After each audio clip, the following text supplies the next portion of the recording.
இந்த வீடியோவில் வந்து நம்ம எதை பற்றி பகிர்ந்துக்கலாம் அப்படின்னா, வீடில்லா புத்தகங்கள். எஸ். ராமகிருஷ்ணன் அவர்கள் வந்து எழுதியது.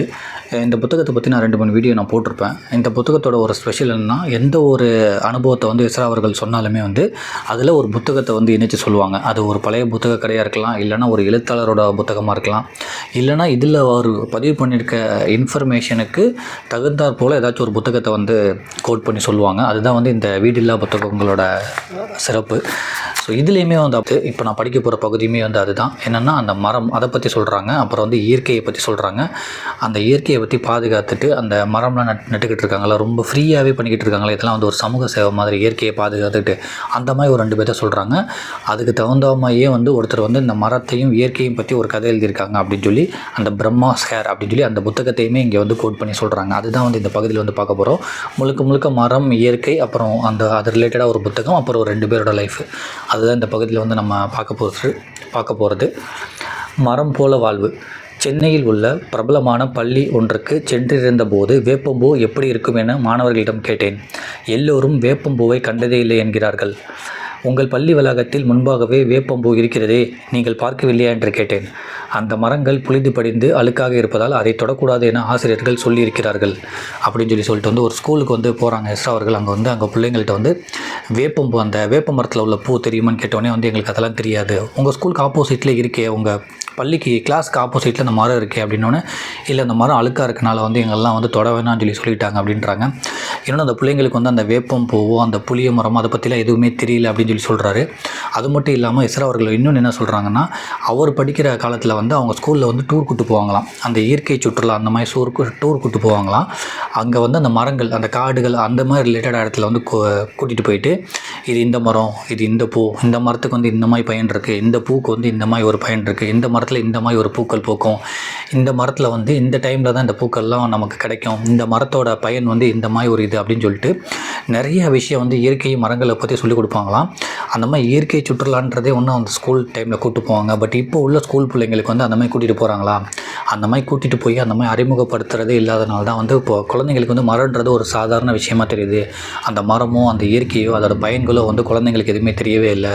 இந்த ஸ்கூல் டைம்லாம் வந்து இந்த மாதிரி ஒரு சுற்றுலா கூட்டிகிட்டு போனால் இதுவுமே கொஞ்சம் நல்லாயிருக்கும். அந்த பிள்ளைங்களுக்குமே வந்து இயற்கையை பற்றியான ஒரு நாலேஜ் வந்து சின்ன வயசுலேயே கிடைக்கும்.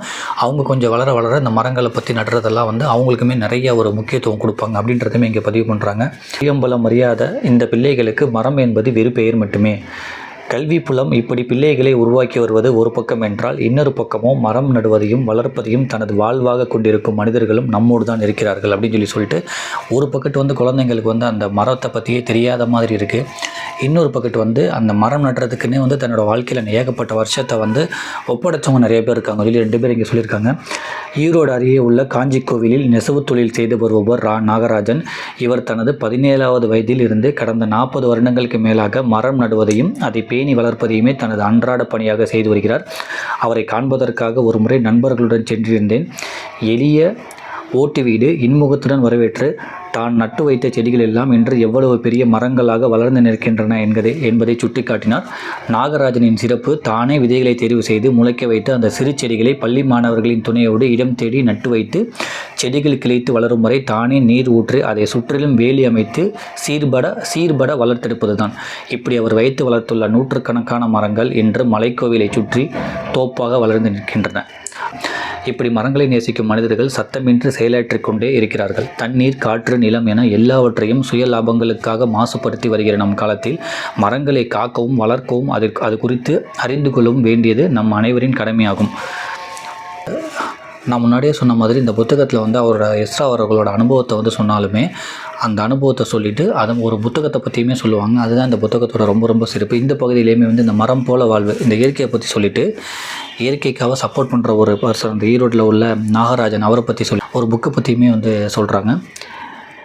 இயற்கை ஆர்வலரான மேனகா காந்தி மரங்களின் சிறப்பு பற்றி எழுதிய பிரம்மாஸ் ஹேர் என்ற ஆங்கில புத்தகத்தை புதுச்சேரியின் சண்டே பஜார் பழைய புத்தக கடையில் வாங்கினேன். ஒவ்வொரு ஞாயிற்றுக்கிழையும் புதுவை நேரு வீதியில் இந்த சாலையோர புத்தக கடைகள் போடப்படுகின்றன. தமிழ், ஆங்கிலம், ஹிந்தி, பிரெஞ்சு என பல்வேறு மொழிகளின் புத்தகங்கள் இங்கே கொட்டி கிடக்கின்றன. மலிவு விலையில் அரிய புத்தகங்களை இங்கே வாங்க முடியும். இதற்காகவே சில ஞாயிற்றுக்கிழமைகளில் புதுச்சேரி போயிருக்கிறேன். பிரம்மாவின் தலைமுடி கற்றைகள் தான் பூமியில் மரங்களாக உருக்கொண்டுள்ளன என்ற ஒரு ஐதீகம் உண்டு. அதையே மேனகா காந்தி தனது புத்தகத்துக்கு தலைப்பாக கொடுத்திருக்கிறார். பாரிஜாதம் இரவில் பூக்கும் மலர். இதன் பூக்களை கொண்டு சாயம் தயாரித்து புத்த துறவிகள் ஆரஞ்சு வண்ண உடைகளை பயன்படுத்தினார்கள் என்கிறார்கள். ஸோ அந்த ஒரு இயற்கை ஆர்வலர், அவரோட பேரையுமே இங்கே மென்ஷன் பண்ணியிருக்காங்க. அவர் எழுதின புக்கையுமே இங்கே சொல்லியிருக்காங்க. அவங்க பேர் வந்து மேனகா காந்தி. பிரம்மாஸ் ஹேர் அப்படின்னு சொல்லி, அந்த பிரம்மனுடைய ஹேர் அப்படின்னு சொல்லி ஒரு புத்தகம் எழுதியிருக்காங்க. ஸோ அதை வந்து இயற்கை ரிலேட்டடாக வந்து எல்லாத்தையும் பற்றி அந்த புத்தகத்தில் இருக்கும். அப்புறம் அதில் வந்து ஒரு பாரிஜாதம் அப்படின்னு ஒரு பூவை பற்றி வந்து சொல்லியிருக்காங்க அப்படின்னு சொல்லியிருக்காங்க. இன்னொன்று வந்து பாரிஜாதம் பூ வந்து இரவில் தான் பூக்கும். அது ஏன் இரவில் பூக்குது அப்படின்னு சொல்கிறதுக்கு வந்து ஒரு கதையுமே சொல்லியிருக்காங்க. அந்த கதையுமே இங்கே வந்து பதிவு பண்ணியிருக்காங்க. ஆனால் அந்த கதை வந்து ஒரு சயின்டிஃபிக்காக வந்து உண்மை இல்லாட்டி கூட அந்த மாதிரி கற்பனை கதைகள் வந்து மரங்களை பற்றி நிறையாவே இருக்குது அப்படின்றதையுமே இங்கே எஸ்ரா அவர்கள் மென்ஷன் பண்ணியிருக்காங்க. அந்த கதை என்னென்னா வந்து பாரிஜாதம் ஏன் இரவில் மலர்கிறது என்பதற்கு ஒரு கதையே இருக்கிறது. இது விஷ்ணு புராணத்தில் சொல்லப்பட்ட கதை. பாரிஜாதன்றது வந்து இரவில் வந்து மலரக்கூடிய ஒரு பூ. அது ஏன் வந்து இரவில் மட்டும் பூக்குது அப்படின்றதுக்கு வந்து ஒரு விஷ்ணு புராணத்தில் வந்து ஒரு கதை சொல்லியிருக்காங்களாம். அது என்னென்னா, பாரிஜாதன்ற ஒரு இளவரசி வந்து சூரியனை வந்து காதலிச்சிருக்காங்க. சூரியன் என்ன சொல்லியிருக்கு, நீ இன்னும் என் பின்னாடியே வா அப்படின்னு சொல்லியிருக்கு. பாரிஜாதமும் வந்து அந்த சூரியன் பின்னாடியே போயிருக்காங்க. ஆனால் ரொம்ப தூரம் சூரியனை தொடர முடியல, அது பாட்டுக்கு போய் மறைஞ்சிருச்சு. அதனால் அந்த இயக்கத்திலே வந்து அந்த பாரிஜாதம்ன்ற இளவரசி வந்து இறந்து போயிட்டாங்க. ஸோ அந்த இறந்து போன சாம்பல்லேருந்து பூத்தது தான் வந்து அந்த பாரிஜாதம் செடி, அந்த மலர்லாம். அதனால தான் வந்து பாரிஜாதம் வந்து இரவில் பூக்குது. சூரியன் வந்து அந்த காலையில் இருக்க டைமில் வந்து அது பூக்காது. ஏன்னா சூரியனை பார்க்கறதுக்கு பிடிக்கல. அதனால தான் பாரிஜாதம் வந்து இரவில் பூக்குது அப்படின்ற ஒரு கதையுமே இருக்குது. ஆனால் இது சயின்டிஃபிக்காக வந்து உண்மை இல்லைனாலும் பட் இந்த மாதிரி நிறைய கதைகள் வந்து மரங்களை பற்றியும் இயற்கையை பற்றியும் இருக்குது அப்படின்றத சொல்கிறாங்க. சூரியன் அவளை கைவிட்டு வானில் மறைந்து விட்டது. பாரிஜாதா இந்த வேதனையை தாங்க முடியாமல் இறந்து போனால் அவளது சாம்பலில் இருந்து உருவானதே பாரிஜாதம். ஆகவே அது சூரியனை காண விரும்பாமல் இரவில் பூக்கிறது. சூரியனின் முதல் கிரகணம் வந்தவுடன் பூ உதிர்ந்து விடுகிறதாம். இப்படி மரங்களை பற்றிய புராண தொன்மை கதைகளை எளிய மொழியில் இந்த புத்தகத்தில் எடுத்து சொல்கிறார் மேனகா காந்தி. இவை அறிவியல் பூர்வமானவை இல்லை என்ற போதும் கற்பனையை தூண்டும் கதைகள் என்பதில் சந்தேகமில்லைன்னு சொல்லிட்டு அந்த மேனகா காந்தி எழுதின பிரம்மாஸ் ஹேர் அப்படின்ற ஒரு புத்தகத்தையுமே இங்கே வந்து புளிய மரத்தின் கிளைகள் ஏன் இவ்வளவு சிறியதாக உள்ளன என்பதற்கு ஒரு கதை சொல்கிறார். முன்னொரு காலத்தில் சிவனுக்கும் பதுமாசூரனுக்கும் சண்டை நடந்தது. அப்போது அசுரன் புளிய மரத்தில் ஏறி ஒளிந்து கொண்டு விட்டான். அடர்ந்த இலைகளுக்குள் எங்கே ஒளிந்திருக்கிறான் என சிவனால் கண்டுபிடிக்க முடியவில்லை. ஆகவே அவர் தனது முக்கண்ணை திறந்து காட்டி மரத்தின் இலைகளை துண்டு துண்டாக வெட்டி எறிந்தார். பதுமாசூரன் பிடிபட்டு இறந்து போனான். அதன் பிறகே புளிய மரத்தின் இலைகள் சிறியதாக மாறின என கூறுகிறார் மேகனா காந்தி. இந்த மாதிரி மேகனா காந்தி அவங்க எழுதின பிரம்மாஸ்கர் அப்படின்ற ஒரு புத்தகத்தில் வந்து இந்த மாதிரி நிறைய சின்ன சின்ன கதைகள் இருக்கும். அது சயின்டிஃபிக்கே இல்லைனா கூட பட் எல்லாத்துமே வந்து சிந்திக்க வைக்கிற மாதிரி கதைகள் இருக்கும். அந்த புத்தகத்தை வந்து நீங்கள் கண்டிப்பாக படிங்க. இயற்கையை பற்றி நிறைய தெரிஞ்சுக்கலாம் அப்படின்றதையுமே இங்கே எஸ்ரா வந்து சொல்கிறாங்க. இப்படி ஆலமரம், வில்வம், தேக்கு, வாழை, அரசு, நாவல் என 30 வகையான மரங்கள் குறித்தும் பல்வகை மலர்ச்செடிகள் பற்றியுமான செய்திகள், கதைகள், சித்திரங்கள் இந்த நூலில் இடம்பெற்றுள்ளன. அத்துடன் மரங்களின் அறிவியல் பெயருடன் இந்தியாவில் பல்வேறு மொழிகளில் வழங்கும் பெயர்களும் குறிப்பிடப்பட்டுள்ளன. மரங்கள் குறித்து மாணவர்களும் இளைய தலைமுறையினரும் அக்கறை செலுத்த இது போன்ற புத்தகங்கள் அவசியம் தேவைப்படுகின்றன. மரம் வைப்பவனுக்கு கூலி கிடையாது, அதை வெட்டுபவனுக்கும் விற்பவனுக்கும் மட்டுமே பணம் கிடைக்கிறது. மரங்கள் குறித்து மாணவர்களும் இளைய தலைமுறையினரும் அக்கறை செலுத்த இது போன்ற புத்தகங்கள் அவசியம் தேவைப்படுகின்றன.